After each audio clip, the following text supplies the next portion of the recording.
Hello everyone, আসসালামু আলাইকুম। আজকে হচ্ছে আমি ইউনিভার্সিটিতে যাব।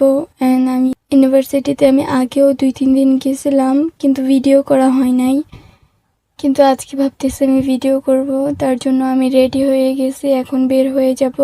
আরও 2 বান্ধবী আছে, তারা এসে হয়তো দাঁড়িয়ে রয়েছে, তাই আমি তাড়াতাড়ি বের হয়ে গেলাম। অ্যান্ড যাওয়ার পর আমরা ইউনিভার্সিটির কাছাকাছি পৌঁছে যাই। তারপর জানতে পারি আমার এক বান্ধবী নাকি বই কিনতে যাবে।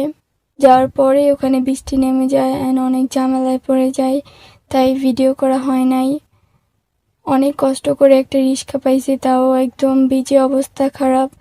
তারপর আর কি কষ্ট করে হলো ইউনিভার্সিটিতে যাই। যাওয়ার পর অনেকক্ষণ ক্লাসে বসেছিলাম। তারপর কিছুক্ষণ পর জানতে পারি যে কোনো স্যার আসবে না, তো আজকে ক্লাস হবে না। তো আর কি করার, নিচে চলে আসে। নিচে এসে একসাথে থাকি, তো আমার বান্ধবীরা বলতেছে ওরা ফুচকা খাবে, ফুচকা চটপটি এগুলো খাবে। তো আমি বলতেছি যে আমি খাবো না, ভালো লাগতেছে না। তো আমি এই বেঞ্চে বসেছিলাম আর ঝালমুড়ি খাইতেছিলাম।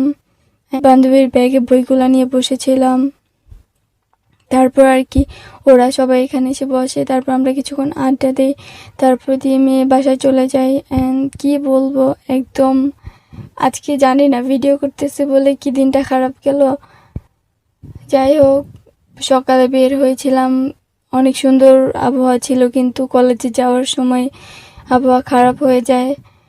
অ্যান্ড যাই হোক, তো আশা করি ভিডিওটা ভালো লাগছে। অ্যান্ড আমি এই চ্যানেলে ডেইলি আমার ইউনিভার্সিটি ব্লগ দেওয়ার চেষ্টা করব। তো ভিডিওটা যদি ভালো লাগে তাহলে অবশ্যই আমাকে লাইক, কমেন্ট, শেয়ার করে যাবেন ভিডিওতে। আর অবশ্যই আমাকে সাপোর্ট করবেন অ্যান্ড চ্যানেলটাকে সাবস্ক্রাইব করে রাখবেন। ধন্যবাদ।